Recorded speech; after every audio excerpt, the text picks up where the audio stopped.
So what about the Franciscan element of the Franciscan missionaries of the eternal word, and how do we follow especially our Holy Father, St. Francis? Well, I think in a number of ways, a lot of people don't realize this, but St. Francis spoke more about the Eucharist than anything else practically.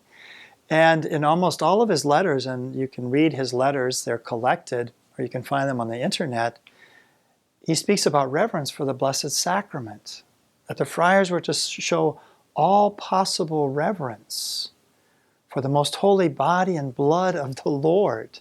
His very first admonition, of his admonitions, which really is a summary of the Franciscan spirituality. It was one of the early documents that was present in many locations in the historical documents of the Franciscans. The very first one has to do with the Blessed Sacrament.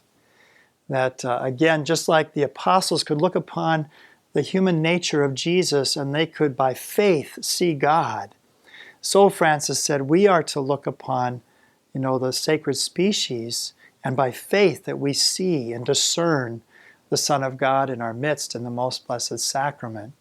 So I think that's one of the great privileges. Of course, we wear the monstrance on the front of our habit to express that. It's part of our life. It's part of who we are, is adoration of the Blessed Sacrament. I don't know of many communities, men's communities, that would have that as part of their charism. And secondly, I think also that Francis had a great love for souls. In fact, he sent out the brothers 2 by 2. Why? Because the Lord had done that, to go out and to preach the gospel. And so we also have this great opportunity also to bring the gospel out to others in this profound way through the media and also in our encounters with people on a day-to-day basis. Francis was known for his joy, and that's something that we try to cultivate in our community. To have fraternal love was something he said that we should love our brothers even more than a mother loves her child, because this is something rooted in the Spirit. And so even more so, we should have that, that concern and love for our brothers. And that's something we try to cultivate in our community too.